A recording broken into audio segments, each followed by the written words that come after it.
black coffee. This is the Kavoya Coffee Podcasting Network. Coffee people talking to coffee people about coffee and things coffee adjacent. This episode of the Exchange Coffee Podcast is brought to you by Kavoya Specialty Coffee, where coffee is always a collaborative voyage.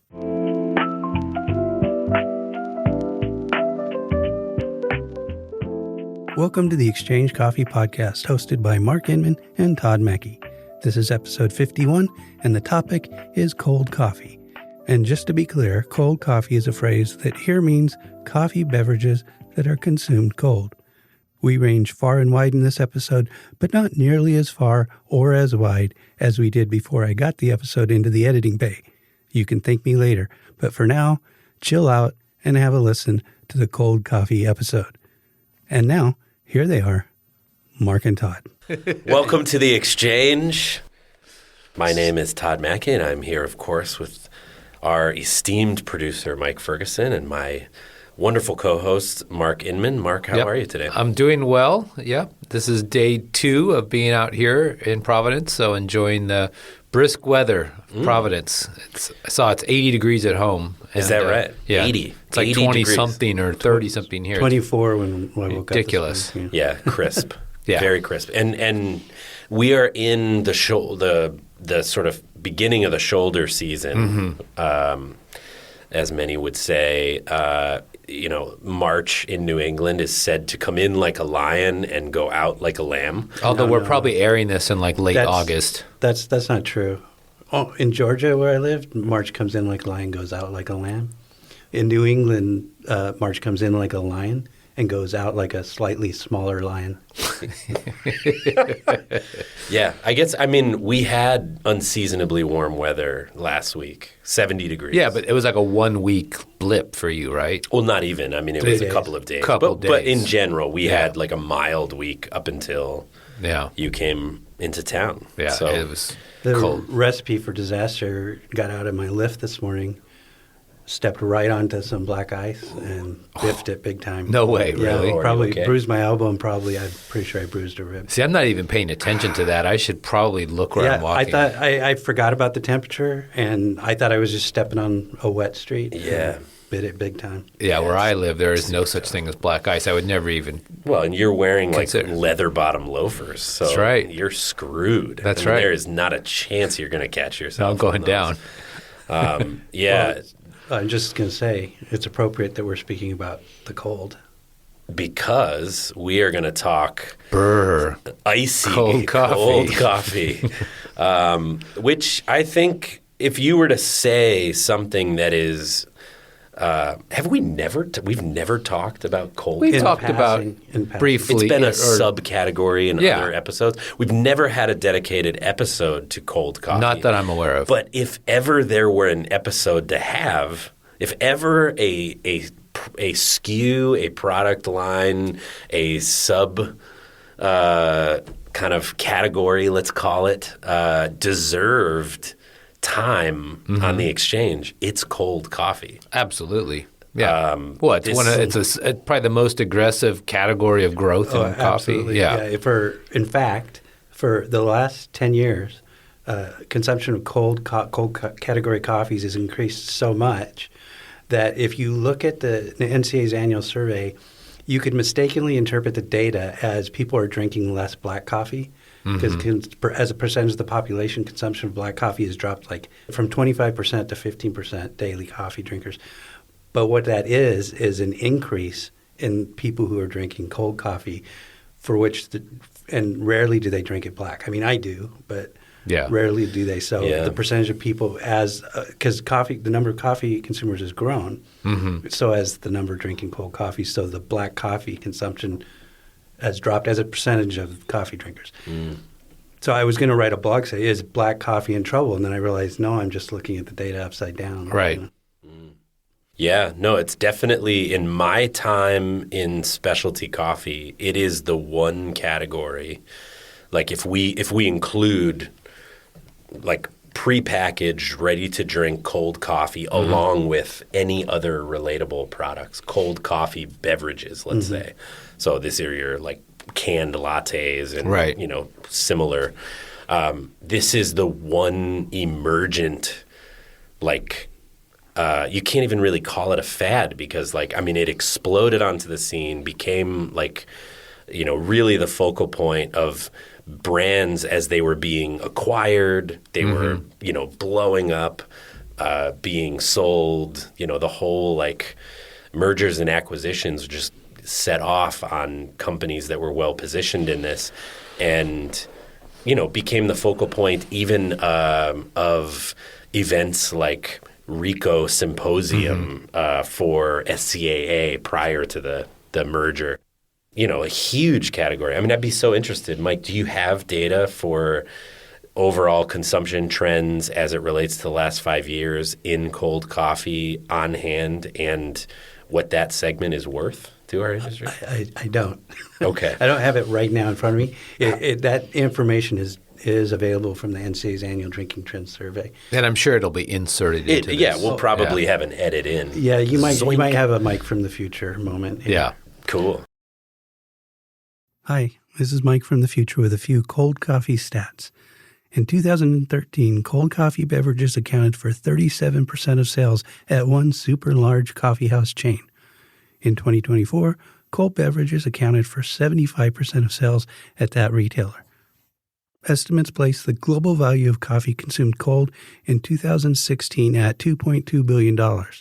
The current global value of coffee consumed cold is estimated to be $33.5 billion. According to the National Coffee Association, 32% of Americans have at least one cold coffee beverage a week, up from 20% in 2020. Before you move on, because I want to back up a little bit, I remember when this quote unquote explosion happened, and it really, the one piece of news that kind of caught me off guard was when I think it was TSG Partnerships purchased Stumptown, and it was really, a lot of it was based on the Stubby, and that was like the first kind of branded cold brew as that was going mass market.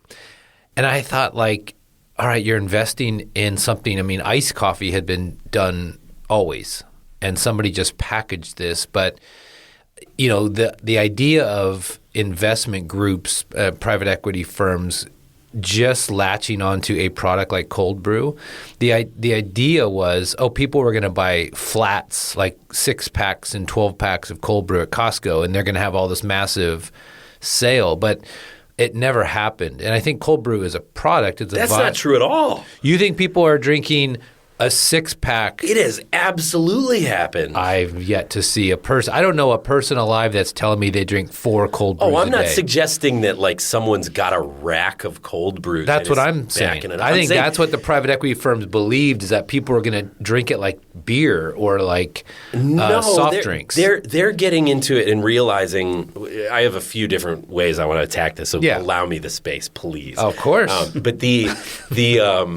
But first, I don't think that their assumption was, hey, I'm going to have a session cold coffee and have 10 of these. Right. Like, that's nuts, right? You don't think the private equity firms believe that that was the consumption that was going to happen? I think that the reality is, like, oh, hey, someone might drink 2 or 3 of these a day. Yeah. Because they're drinking 2 or 3 cups of coffee. And, like, the margin was better. They're stable. They're on the ready. It's super convenient. They are buying. I mean, go to any large store, Target, grocery, Walmart. These products make up a huge space in the cold cases. So they did think this. They are right. And people are buying, albeit 4-packs or, you know, cases. Right. If they go to like a warehouse store, like a Costco or Sam's Club. I have club no idea. store. Club store? Is that a thing? Yeah. It's called a club store. Yeah, because you're a member. Ah, okay. Yeah, I don't know how those things work. But the idea that, like, you're buying them and the same person who's buying craft beer and has, like, a dedicated beer fridge in their garage or what have you. Right. Has a shelf for these, like, and that is totally happening. So the interesting part of so you think the number that private equity was thinking 2 to 3 a day, and I'm saying they were thinking 6 to 8 a day, and they were sorely disappointed. Were they sorely disappointed? I believe so because TSG or TGS, TSG, I believe they were in and out of Stumptown pretty quickly. Yeah, but the thing to do here, dear listener, and Mark as well, is to get to know TSG in context. So well, if you work at TSG, call us right now. And TSG, just to profile one of many deals that TSG had done prior to Pop Chips buying into. I'm going to talk a little bit more relevant to our conversation here. They were sort of in beverage. They had a tremendous success buying vitamin water from a company called Glaciao, if I'm saying it correctly. Yeah. And spending, I mean, I don't know exactly how many days on the calendar they spent with the company, less than 2 years, less than 3 years. Yeah. And then and blew it up and sold it to Coca-Cola, whose mindset post their they had the classic shift way back under a CEO, I can't remember their name, where they started to look at everything as shares of stomach, right? That's, seriously, that's how they framed it. That was literally how they framed it because prior to that, the company owned Coca-Cola had become invested in golf course real estate. They had become vested in film, in movies. They had gotten into all this shit that had nothing to do with beverage, let alone food. Right. So they had a famous CEO, again, that I can't even name, who came in and shifted it and said, well, we need to talk about our business in shares of stomach. If X number of fluid ounces or milliliters, to be more globally relevant, of anything to be consumed beverage-wise is had in a certain geographical area, how much of that do we own? Right? So being really shrewd and understanding this, TSG swoops in. They buy this exciting, really thoughtfully packaged water company, and they build it up. They take a number of different steps internally and as it faces the market, and then they sell it off. And that's exactly what they did. Yeah, this will be another place where our producer swoops in. Thankfully, we have a producer who's going to track all this down. Hi, this is Mike from the future again. TSG acquired a 90% majority stake in Stumptown in 2011. When TSG sold their majority stake to Pete's in 2015, nearly 4.5 years later, Stumptown's minority stakeholders did the same. The financial details of the purchase and sale were not made public, and I would not try to venture a guess at or even a characterization of the sale. However, it may be helpful to note that 3 to 5 years is the typical turn for TSG, and it would be incorrect to characterize the Stumptown exit at 4.5 years as unusual or early. But that's just said, I just was always very surprised by all the hype behind cold brew's the new thing. Well, it had been, every coffee bar was making iced coffee for a long time. This is nothing new. It's just that now we were looking at it as a packaged product. The industry, beverage. Our segment was looking at it through the lens of RTD, ready to drink. It's here. It's safe. Question mark. Right. At the early days, I mean, and even not so distant past, there were serious questionable issues in terms of production and safety and some recalls. But it was through the lens of, hey, this is a canned or bottled beverage that you can grab. It is super passive for the distributor and its producer.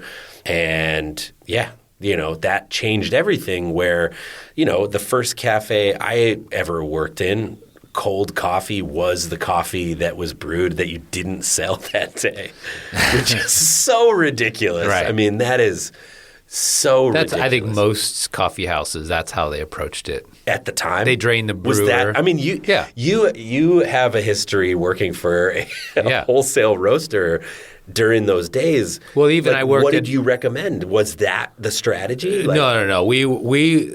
So I worked at a chain of retail stores first, and then an independent roaster retailer. And in both cases, what it was when the if the air pot had been sitting 45 minutes, you brewed a freshie and you took the remainder of what was left over and you poured it in a plastic like Kool-Aid pitcher, and that was your iced coffee. Yeah. And people would leave it in the fridge overnight after.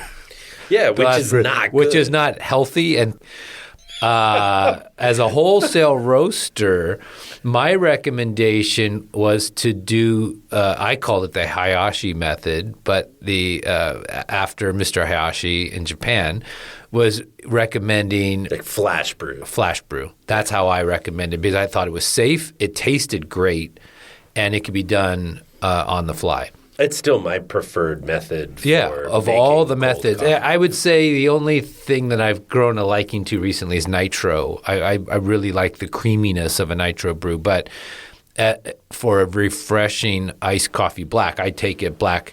The flash brew by far is the clearest, cleanest way that I have seen it done. One of the early iterations 110, 15 years ago of the NCA was involved in promotional campaigns for the coffee industry, and one of the things that they led with was iced coffee. So we're talking about 1915, sure, give or take. If you're a Twilight Zone fan, there's an episode where William Shatner is a newlywed, and his new bride, the car breaks down as they're driving across country in a small town. And so while they're waiting for their car to be repaired, they go into a cafe, and there's a fortune-telling device I remember that table. episode. Yeah, and he gets obsessed with the fortune. But when they first sit down at the table and the waiter comes up and asks them what they want, they order iced coffee. Huh. So this is in the 50s. So just to say that, what we're talking about, I mean, we can talk about that iced coffee, which is what I like to drink when I'm going to drink coffee cold. But just in the last 20 years, it's clear that the volume and variety has exploded in the last 20 years. And if you just imagine the grocery store shelves 20 years ago and imagine them now in terms of the volume and variety of cold category coffees, it's... Oh, yeah. I mean, it's gone crazy. And I think, they've... Because it's in a lot of different types of cold coffee. It's milk-based, chocolate milk-based, flavors. And then black. I would say black's probably the least. You have a number of different brands that participate really aggressively in that space. Right. You now have, the players that, whether, preparation method A or preparation method B, sell by the gallon. So you have like concentrates sold. You have like fully diluted, like ready to drink in bulk in a gallon. Right. Something like Stoke or something like that, for example. So, yeah, I think that, it's the industry has been having a field day with cold coffee since things kind of shifted to ready to drink.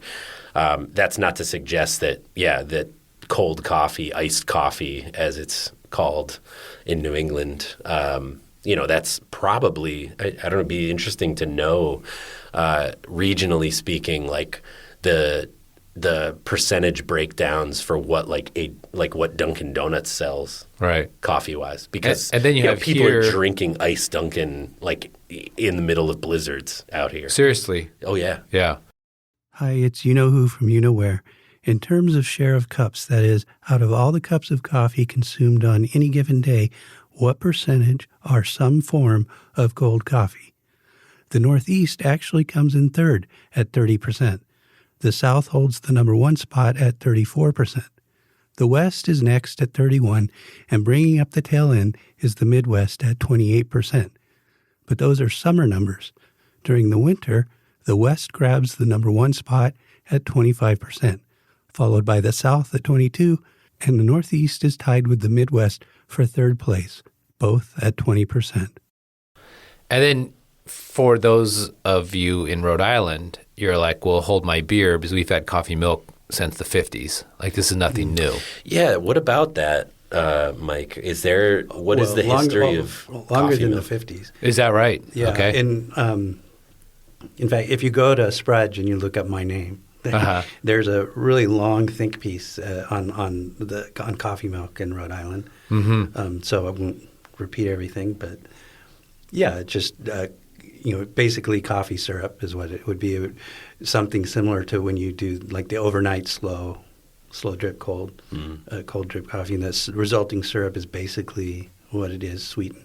Mm-hmm. And the recipes, some of them are still sort of like held pretty close, but yeah. So and is that still a thing here? Oh, yeah. You would get that like at a grocery store here in Rhode Island? or if you go to like a classic Rhode Island restaurant, you can order it. It's on the menu. And are there like kind of newer hipper coffee shops doing their artisanal spin on that, or are they just saying no, we're doing a nitro? Yeah, the most well known, shouting out Dave's Coffee. Yeah. Okay, from Southern Rhode Island. They are the ones, and they've probably had their top end coffee syrup on the market for 10 years plus. Mm-hmm. And have become kind of, if you're going into like a cocktail bar in Rhode Island that is trying to use coffee syrup as maybe it's part of their espresso martini or something like this, in all likelihood they're using Dave's coffee syrup. And to further hype up Mike's article that he wrote, that's in Sprudge, you could check Mike Ferguson at Sprudge. Was coffee milk initially a kid's beverage, or is it for adults? Well, it's for adults now. Initially, yeah. It was. Initially, And even Sam, who's our marketing manager here, grew up in Rhode Island, and she grew up drinking coffee milk as a kid. Yeah. Yeah, because that's how I would think it is probably back in the day. That's what they were thinking. It was like chocolate milk or Ovaltine. Yeah, exactly. It's prepared exactly the same way. Yeah. I mean, it's like a sweet syrup in a bottle that like mimics like Hershey's chocolate syrup. Yeah, if you go even to the store, apart from Dave's, you'll see 2 or 3 brands. And they used a long time ago used to be separate, but now one company owns all those brands, and they continue to package them in the different brands, even though it's the same. Because people have family loyalty to that brand. And was it sold in like Massachusetts as well, or the surrounding areas, or was it really uniquely Rhode Island? Southeastern Mass, yeah. Yeah, I mean, it's so. I think for folks who have not lived in New England, there's probably a skewed sense of how large the region is. I mean, it's just so geographically close. Like we're sitting in Providence right now, but by all major metropolitan standards, Providence would be considered Boston. Like, for example, if we were in Chicago, right? Like we would be saying we are in Chicago to Boston right now, which is of course across state lines. If we drive 10 minutes north, we're in Massachusetts. 10 minutes east, we're in Massachusetts.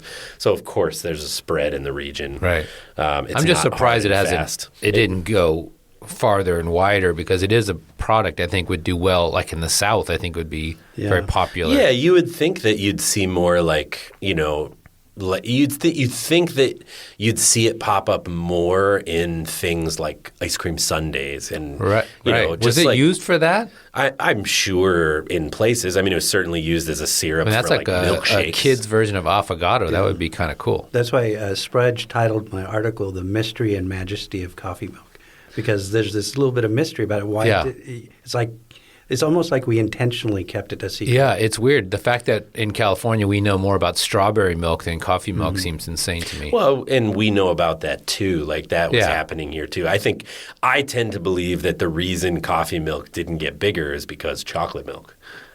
Yeah, I mean, but you could have mixed those two and had mocha. But why? You don't like two great taste great together. It's but also there was. I mean, Mike, you can speak more to this, but there's probably a tremendous amount of like misinformation about like what coffee being good or bad for kids.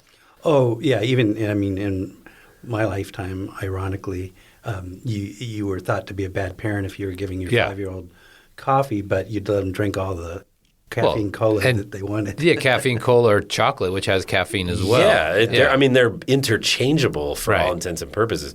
But I went the extra mile and let my kids smoked. But I didn't. But chocolate milk, I think chocolate milk is the reason coffee milk didn't. That's the ubiquitous one. And if you looked at it like, oh, who wins? It's not like chocolate was the juggernaut, and you were competing with Hershey's, which was a national brand. Autocrat was probably the largest brand that was making coffee milk. Mm-hmm. I mean, they were they were a pretty relatively small company in the scheme of things compared to a brand like Hershey's. Yeah, we're way down this rabbit hole, but Yeah. I'm here for it. Well, it's irrelevant to the topic for sure. Autocrat, like at the time, during the advent of coffee milk and like this expansion, my assumption has always been, though maybe it's wrong, so I want to publicly find out.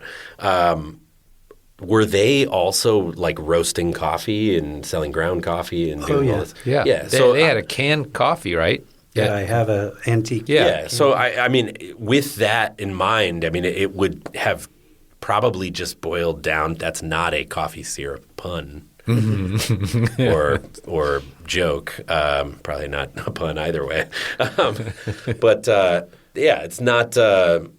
It's just to say, like, it probably just came down to them whether this was a priority for them on that scale. So if they had prioritized it the way Hershey's or Nestle did, making it like a feature product, I feel like it probably could have been on that scale. But also coffee has those kind of connotations of, I don't want to give my kid coffee because I don't want to stunt their growth. Right. Well, and like when I think of coffee milk, I'm thinking like a gallon of chocolate milk, but coffee milk. But it wasn't sold that way. It was sold. Well, you can buy it that way now. You can buy it that way. Yeah. But back then, it was sold as a syrup that you would mix in milk. Yeah, you can go to Knead Donuts and buy coffee milk. Oh, is that right? Ready to drink. Yeah. Oh, I will do that. That's Knead with a K. That is punny. That's the only donut I eat ever. And the only time I do it is when I come here. But regionally, I don't eat donuts anywhere else. Yeah. So shout out to Knead Donuts. Hey. Yeah. Good stuff. Can't go wrong. So cold coffee. I mean, the interesting part of this tangent that we've indulged here is that so much of the space that we would now consider cold coffee is occupied by what is probably a descendant more appropriately of coffee milk. Right. Yeah. Than of like the iced coffees for sure that we came in on know and love. Well, and I was in a meeting. Just came from the NCA, and I was in meetings with people who were looking at buying coffee for their various cold brew programs, and they were looking at different technologies to make the process easier, but they were stuck on this idea, well, it can't be hot extracted. It has to be cold. There are rules around it, but the rules are vague, like governmental rules. And so there's kind of a definition around cold brew, and there's kind of not, because cold brew theoretically is cold water soaked in beans and extracted over time. But there's like the FDA doesn't require that. If you were to flat hot brew and then cool it down, you're within your rights. But a lot of companies are worried about getting called out on that, so they're sticking to this traditional cold brew. Which, when you talked about the explosive growth in cold brew, what I saw at trade shows were the explosive growth in the cold brew equipment, like the tanks, stainless steel tanks, and the filter systems, and brewing companies, that are going down because people aren't drinking beer as much, selling their equipment to people who are doing cold brew, or breweries turning themselves into cold brew private labelers, but sticking with this kind of cold chain process and filtration process of making cold brew, which does taste different than your traditional iced coffee. Totally different. Well, method. I mean, when you compare that to flash brewed iced coffee, thoughtfully prepared, I mean, those are opposite ends of the spectrum beverages. Like one is closer to juice, and one is closer to, like, I don't know what you would relate it to. Not juice. Right. Gazpacho. Instead of hot soup, you let it cool down and you got gazpacho. Oh, man. Yeah. But so where is it all going then? I mean, where is cold coffee going? Where should it be going? If you're a roaster today, like, what role should this play in your business? I mean, I think the first thing that comes to mind for me is if you don't serve some form of cold coffee with a perspective, with a point of view. Closed your doors a long time ago because you don't know what you're doing. You've got to be missing like 30 to 40%. 50% yeah, of your I mean, business. huge. Yeah. It's a viable product that is here to stay. I'm getting old, Todd. I'm getting old and grumpy. Wait, you? Yeah. No. And I I find myself, I don't want to be this kind of negative person all the time, but I have, as I've gotten older, I've just grown this utter disgust for the American coffee scene because to me, all roads lead to sugar and artificial flavors, and a lot of the cold brew that I'm seeing out there is loaded with that garbage. And then you go to somewhere like Japan where the cold brew scene in canned coffee and vending is not that. It's milk and coffee, black coffee, coffee with some sugar, but far less than what we consume here. And it's a more purist product. And then I'm seeing now these Italian cold brew brands coming into the U.S.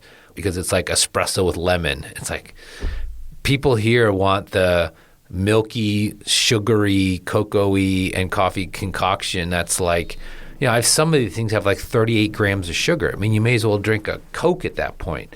And it's people, we can do better. We can do better because at that point, the purist in me just wants to go have the flash brew in a coffee shop because the other stuff is a beverage that's loaded with preservatives and sugars and stuff that I just have zero interest in whatsoever, even though I know it's a major trend in the marketplace. Did you say you're disgusted with the American coffee scene? For the most part, I am. I hold the American I'm just talking broad brush strokes. Now, the hardcore specialty folks, I think, are holding the torch, but those poor companies aren't being recognized by the big VC firms. The big VC firms are going for – like I see this thing on Instagram a lot where – and I think it's rage bait. I don't know. And they're making drinks in like a plastic cup that's like a 24, 32, or I don't know how big those plastic cups are that are meant for ice. And it's a machine they stick it into, and it dispenses like sugar, vanilla, all this stuff. And it's like 18 sugars, 2, vanilla, and then they're pumping syrup. And it's like by the time they're done, of the 32-ounce cup, like over a half to 3/4 is full of powdered stuff, and then a couple splashes of coffee goes in, and they're like, oh man, I love my iced coffee in the morning. You're not drinking coffee, you're drinking crap, ultimately, and which is horrible for you, and it's not coffee. Yeah. And, kids that are going and having their custom drinks at some of the large nation chains, and it's like, I want cold foam and this thing and that, dragon fruit syrup and all. It's like, what are we talking about? We're so far off the message of coffee when you're getting into that. I just feel like we've lost the messaging. And then I see the shop that's doing – like espresso and cappuccino and macchiatos only, and they're it's like it's old heads going in there that are appreciating what that is. But if I was to form a company that I wanted to get a lot of attention nationwide and I wanted to get investors behind me, I would have to be doing this everything but hardcore coffee. I mean, that's the sad truth. And I don't want it to be that way. I want us – I was talking to an employee here who used to live in Australia, and one of my favorite shops I've ever been into in my life is called Patricia, and it's in Melbourne, Australia. And I waited in line for an hour to go in this shop, and they had 4 items. It was espresso, flat white, short black, long black, and then a tea or something. No matcha, no mochas, no cold foam, and it was packed to the gills. And I'm thinking this shop would never work. It would never even survive in the U.S. outside of very select markets. It's a sad reality out there, Mark. Well, and honestly, I feel bad saying what I'm saying because I am tromping on companies that have been successful. But I'm saying as a lifer. I mean, I've been doing this my entire life. What are we doing? Why, Americans get so offended when people slam us for, you're all fat, you're all, eating like crap. And then we create companies that satisfy that reputation. And we can do better. Why are we so obsessed with, everything but coffee? Yeah. I mean, do you think coffee businesses, thriving coffee businesses in the U.S. that are not focused on coffee, or coffee is like an accessory, right, an accessorial part of Yeah. what they're doing. Do you think it could be like a sign of late-stage capitalism? Yes. It would seem like existential. Like the whole thing is just, I'm riffing, of course, calling back a Right. recent joke, but also like, hey, there's truth there.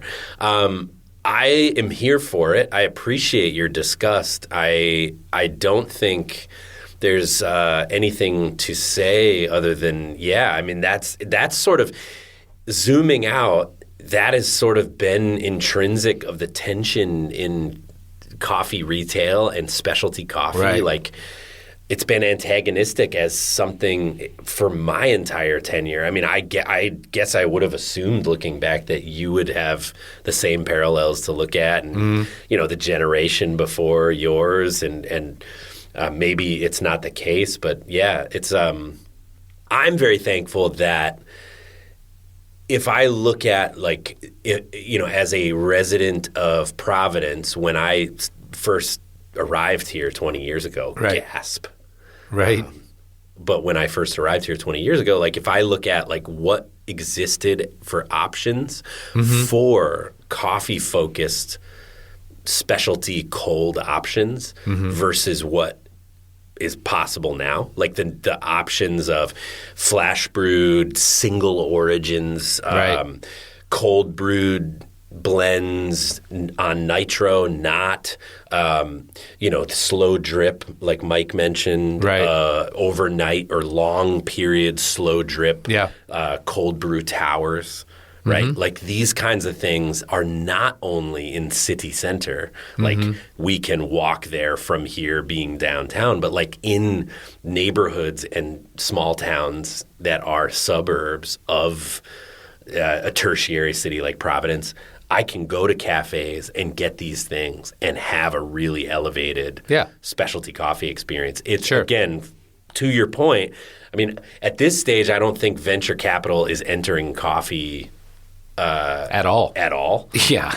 But the idea of, big money or big companies pushing like these high-end items, I'm not suggesting that. But like, if I look at Rhode Island's share of stomach, to pull that concept back and say, hey, how many fluid ounces of unadulterated cold coffee are being consumed in the state of Rhode Island today, and then look at the percentage of that that's going out by these methods, or and then come up with a sense of, okay, hey, how readily available is this? If I am in this location here, like if I had like an app that pinged me the locations within 5 miles, like it's never been better. So it's there is a lot of fantastic specialty coffee available, and people choosing different points of view of how to present it. Yeah, I would agree with you wholeheartedly, but I would come back at that by saying, if Mike had brought this up earlier in the episode where he said drinking black cold brew. I drink black cold brew, but you're hard pressed to find that on a shelf. It's kind of, nobody's doing it, and I would caution the well-intended shop who's doing a single origin cold brew, whether it's a flash brew or cold brew. If you are enamored with going into the RTD market because you want to take your very tasty coffee to the masses, to manage your expectations, because if you really take an assessment of what's being put on the shelf, it's everything but your tasty product. And it's not because, there's the opportunity. It's because it's a very small amount of clientele that's interested in that. I mean, you may as well get into the cassette tape store, because there are people that love cassette tapes, but it's not enough to warrant. You think that's the comparison? Yeah, I do. That extreme? Yeah, I do. Okay. Sadly, I don't want to believe that, and I want to be proven wrong. I so desperately want to be proven wrong. I watch these Instagram reels of coffee people, and they're like, kind of stereotyping customers, and it's like, the guy who drinks the straight shot. Like, dude, there's better tasting options. Like, oh, okay, let's just trample on the entire Italian coffee culture. Espresso is, to me, the purest form, period. And there is no need to adulter that. So this idea of mocking, the grizzled black coffee drinker as being some type of mentally unstable individual is bizarre to me, frankly. Yeah. Okay, well, I have a good follow-up to that, being that espresso is the, in your opinion, the purest reflection. It's the most difficult thing to chase in coffee, a great shot, and when it's done right, it is perfection. Okay. Yeah. So the idea of putting anything sweet, creamy, sticky on top of that makes me want to scream. Okay. Yeah. Can you put it on ice? Yeah, ice espresso. I like it. Do you not enjoy it? No, I lose a lot when you dump it because it breaks apart. I think in general our taste acuity is less when things are further from our body temp, and I think that it probably mellows some of the intensity. Well, it can certainly by dilution. It can make it sharper and harsher too when you cool it. Okay. Like certain coffees kind of collapse and they get even room temp, and certain coffees open up. A lot of espresso gets really harsh, like ashy cigarette kind of flavor when it's dumped over ice. Sure. I still think it's refreshing, and a lighter espresso to me is going to make a better. Yeah, I've never had an issue with it. I just thought it would be an interesting question, given your degree of intensity. Hardly anyone orders that. I would just rather order an iced coffee if I'm going for a cold option. But I pull shots of espresso before I go to the gym every day. Like that's my pre-workout. This is at home. At home on my espresso machine. Well, it's a lever machine, so your workout has already started. I'm getting some preload on the old bicep and shoulder, getting the lever pulled, and then and sometimes if it's a hot day and I'm heading to the gym, I'll dump it over ice as I walk to the gym and slam it. Or if I'm walking to a gym, like today I'll go to a local gym here after work, I'll go grab a shot somewhere, and probably for the efficiency of drinking it quickly, I'll dump it over ice and pound it on the way. Yeah. Interesting. So you'll either slam it or pound it. One of the two. Yeah. And that takes me to the next area here in cold coffee that I don't think is being exploited yet. Exploited? Well, all of these are exploitations. Is that a sign of late-stage capitalism? Clearly. But the OG pre-workout is coffee. And so I'm surprised that you're not seeing iced coffee, cold brew coffee, nitro coffee geared towards like gym culture that has like a 400 milligram hit, which you could accomplish with espresso or with Robusta and some more concentrate added. I would say that, from looking at coffee as an energy drink, I'm just surprised you haven't seen like those kinds of gym brands or the Monsters and the what's the original one there? Red Bull kind of go after a coffee flavored one because it is kind of the original, and it's also naturally derived. And coffee has a lot of great health attributes, where a lot of those synthetic pre-workouts have not a lot of health attributes. They're the opposite end of the spectrum. Sure. Yeah. Sure. Yeah. No, you heard it here. Mark is turning roasters on to new spaces. That one for sure. I think that's an undiscovered one because, you look at the size of that kind of health and wellness culture market, it's massive, and coffee has barely touched it. So what does it take to touch it? Is it just like a short can that is literally presented as pre-workout? Yeah. It's that simple. And touting the caffeine level, and then you could add things like creatine and beta-alanine to the actual beverage. So it's nothing you would just sip and enjoy at work because it's serving a purpose. I think you can do it as a soluble that goes into a cold water shaker bottle, and you shake it up, and you've got that. It can be a concentrate. Like if you, as cyclists, remember goo, that stuff in the little, like a paste that you could put in and quickly dissolve it and consume it. Or it could be a smaller can that you could drink relatively quickly. but the goal is performance through caffeine. But the body to perform at athletic levels needs no more than 200 milligrams of caffeine. That's plenty to get the job done. The unfortunate thing is to get on the shelf. There's like, I've got 350, I've got 400, I've got 500. It's like more is not better necessarily, but you could accomplish that with coffee quite easily and maintain actually decent flavor. Well, you heard it here, listeners. Anyone who is looking to get into that space or wants to talk through and mash up some ideas, Mark is your man. Yeah. If you are going to do a low-cost cold brew program, not kegs and nitro, all that stuff's out the window, would you do a toddy or would you do a flash brew? I feel like I would do, for preference, but also for stability and like controlling, time is the one priceless thing, right?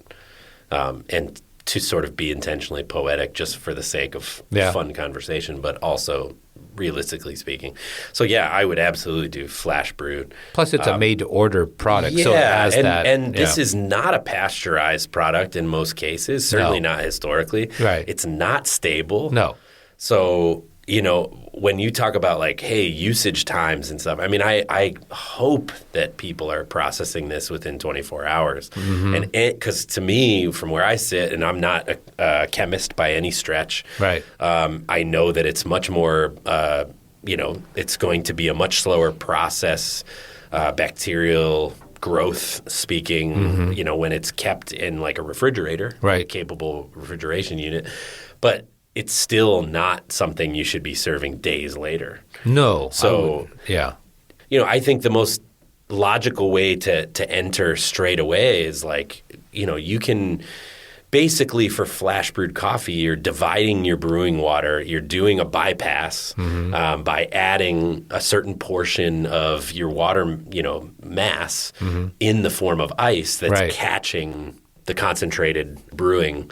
And by temperature, it's diluting, and then you have like something that is more or less ready to go, and you can make it to order with the same brewer you're using for your batch brew, right beside it. Keep nothing on hand for the sake of managing spoilage, and there you go. Right. So I don't think it's a very different flavor than toddy. Toddies are a thicker. And less acidic. Yeah, a long, acidic. steep, low temperature. Yeah. It's much more broad. It's got a lot of body. You get a lot of acidity. I see 100% the merits of doing cold brew cold as a real, legitimate cold brew. So I'm not suggesting they're interchangeable because I don't think they are. I don't think you would – if you're reaching for one, I don't think you're getting what you want by getting the other, right? I absolutely – and I would say unless I'm a cream and sugar person, I far prefer the flavor of a flash brew. Cold brew is more of an ingredient base for something else because it has this different profile. But on its own, it's bracing. Well, I would also say like if you're in most cases – if you're making nitro conditioned coffee, cold brew is great for that. Well, right? I think it's superior.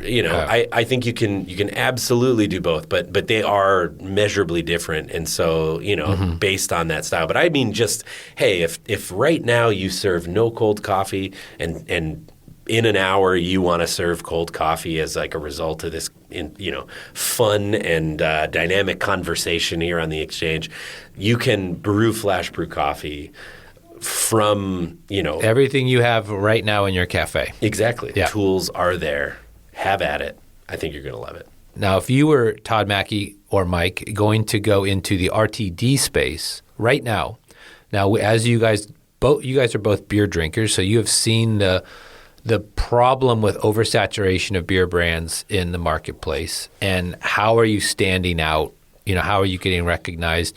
In the current climate of RTDs, if you guys were to start an RTD program, what would it take to stand out? And would you have confidence that you could be successful right now in this stage, or do you think this market is pretty saturated?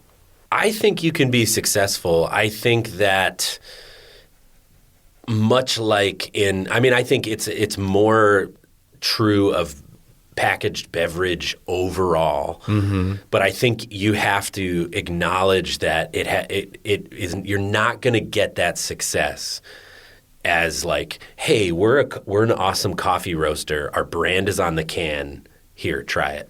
I don't think it's coming that way. And all joking aside, I mean, it late stage capitalism, this applies, right? Like I know I'm riffing on this one pretty hard, even harder today than yesterday. For the roaster who wants to make a serious play into that space, I would have them use Liquid Death water as a case study for how they should enter this space. Are you familiar with Liquid Death? I am. Okay. But I'm not sure what the case study that would be looking at here of them. It's a water company. Yeah, but they have... they kill thirst. Uh-huh. So what would your RTD, what would the statement be? Say, like, the whole idea is, like, it's not Poland Spring, we do water great. We did water at your home. We do, like, refrigerator containers. Now we do bottles, too. Right. Right? It's, hey...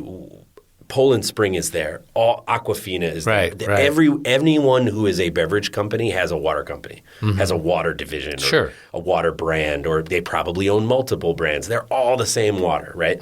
The thing that made it possible for this company to come on the scene is that they have a bombastic brand that is memorable, that the packaging supports. Yep. They went after festival music events. They went after extreme sport events. They sponsored artists, athletes, etc. in these spheres, and they capitalized on the segment, the increasing segment of the consumers who don't drink alcohol. Right. And they put this into a tall boy format in a kind of can that looks closer, like probably many people listening, at least a meaningful number of the people listening saw Liquid Death for the first time, and they were like, oh, what beer is that? Or who brews that? Yeah. Right? It has that look. Yeah. And so they have exploded. They are the only example of its kind. And I think that is what it's going to take. But that's a very expensive play. That is a hugely expensive play. But it's out of the also, reach of most independent coffee companies. Suggest it is dubiously out of the reach. You like to enter, you'd have to cook this all up and fund it in a pretty extravagant way. But I think that the roaster who wants to do this, people who want to enter this space, they have to also embrace as they do it that this is a branded thing. It has less to do, like, coffee is the vehicle for the brand, not the brand is the vehicle for the coffee. Gotcha. And that shift is probably more critical in how I would see someone entering and really coming in and becoming a top player. Right. And yes, to your point, like, you have to have deep go pockets, big. Yeah. Because you are going to be, paying to fill, a huge amount of shelf space in major retailers everywhere. Because now to enter, it's not, oh, hey, a certain small category of, boutique grocers carry this. It's now everywhere. Right. And so to immediately be there, you have to strategically fill this shelf space and buy your way in when the doors open, if and when the doors open. So, yeah, not an easy thing at all. No. But I think if someone came in with the same bombast and, savvy that Liquid Death came in, and respect to them, I mean, I can't – if you zoom out and say, hey, someone came in and made a new water company, I mean, that's unbelievable. Right. And they've created a whole segment of I don't even know what you could call it, specialty water. That's it's ridiculous. It's ridiculous, yeah. But it's also awesome and good for them. So I think that's the thing that I would say someone would have to channel. I would go to also a branding route, and I wouldn't be surprised if somebody's already did this and I saw it, and so that's the memory I'm unconsciously pulling out here. But I would go the old generic product route packaging from 40 years ago, just a white can that says just black coffee. Oh, like generic grocery products. Almost like box water or something. Yeah. But there was that time when everything was just white and then it said beer on it, or So just black coffee, and that's all. That would be my the See, I think entire that would be a easy entry point and a funny product that people would want because of the uniqueness of it. I like that idea. Yeah, that's a great idea. I think it's also very attainable. So like a lot of like you could do that. Mid-size roasters could even do that, and like, you know, the interesting thing would be you'd have to figure out how to protect your design and space. I wouldn't, because I think first of all, I'm not sure you can.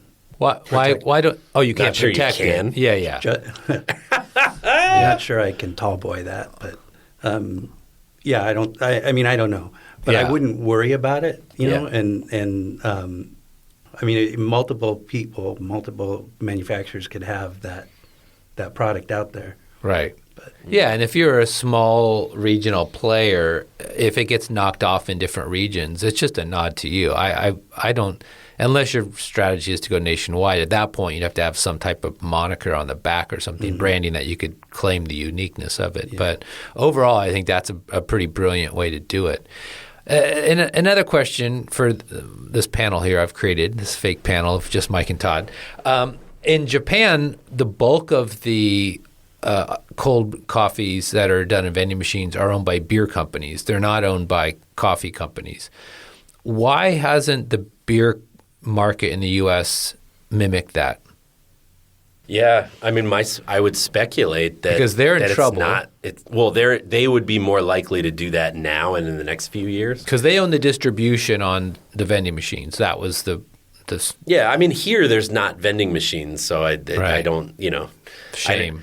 I mean, there's not that culture for that outlet. I think that the interesting thing is, and you've seen it where coffee companies go to beer companies for their canning lines and things. Oh, their tanks, their filtration, the whole setup. But I think it has more to do with like at a point they were trying to figure out how to keep up to fill their, to be able to actually pace with their production, let alone like, I mean, they didn't have to like figure out, well, how do we use all this stuff when we're not? Right.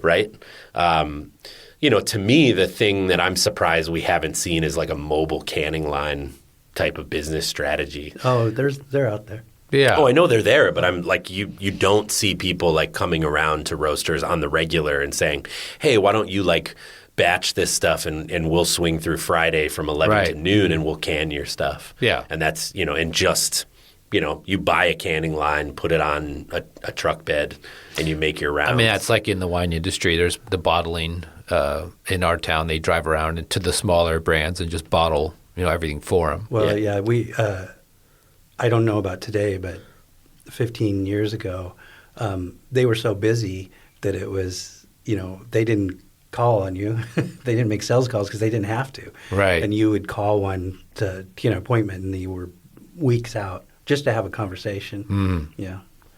I mean, it's a great business idea if you lived in like Portland, Oregon, or Seattle, or where there's a high concentration of coffee brands. It would be a viable little business opportunity. Yeah. Interesting. Yeah. Yeah, and then I guess the equivalent of the Japanese beer coffee connection would be the soft drink for the U.S. that does own the vending machines. Why you haven't seen more soft drink companies even get into this space, because it is it's an easy layup for them to do it. Yeah, I've never heard an explanation for that. I would wonder if it's like too complicated, where you're like, I mean, Pepsi and Coke as companies are highly invested in teas, juices, all these different things. I would guess that none of which they produce. They are probably buying it done. Right. So like the fruit company is actually the one squeezing the juice. They're just responsible for the brand and the label on the bottle. But you can make the same play in coffee. They could. Yeah. They could, but it's, at a point, it might just be that that's too complicated. There's too much processing. I have no idea. But I'm just surprised it hasn't happened. They have to see that it would work. I mean, I think it would be. And then finally, for my panelists, could you envision if you were to create a coffee brand, Todd, just doing cold brew only and no hot brew? I mean, do you think that there's... Yeah, there's plenty of those. You think but I mean, you don't think that they've tapped it? Do you think there's still room for others to enter? Oh, no. I think, to what I said about how to enter the ready-to-drink space, and I think it essentially has to be its own product. I think you have to approach it like it is the only thing for that company or brand. I know, as you kind of pull those concepts apart, you can be a company that has its own brand that is only cold. I think that's probably an asset at this point.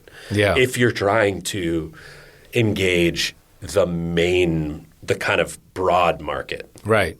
Right? Like if you're trying to get the general consumer to understand what you're doing. Yeah. I think it would help to have the identity of that brand speak to the fact that this is only That's our cold, focus. ready-to-drink coffee. Yeah. Personally. Expensive. I mean, RTD, the whole market is an expensive way to create a business, but I do think that you could do a focus one. Mike, do you think that as well, or do you think? I would echo Todd. I don't think I have anything new. Yeah. Just, the next product would be a cream-colored can, just a cappuccino.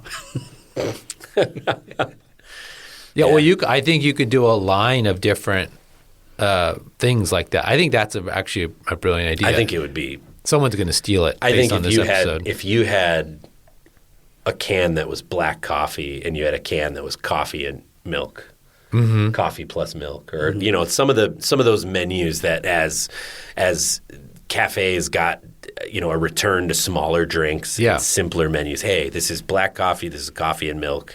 You can, it's only one size. It's, whatever, coffee in foam if you want but yeah, I think that's a very interesting play. Yeah. Either way, I mean, the bottom line is you got to get into cold coffee. Cold coffee can be fantastic. You got to get into it. You have to be into it. Okay. There is so much opportunity, even if you are like roaster with a cafe. If your menu does not acknowledge the love and support that the public has for cold coffee, you're missing out. Yeah.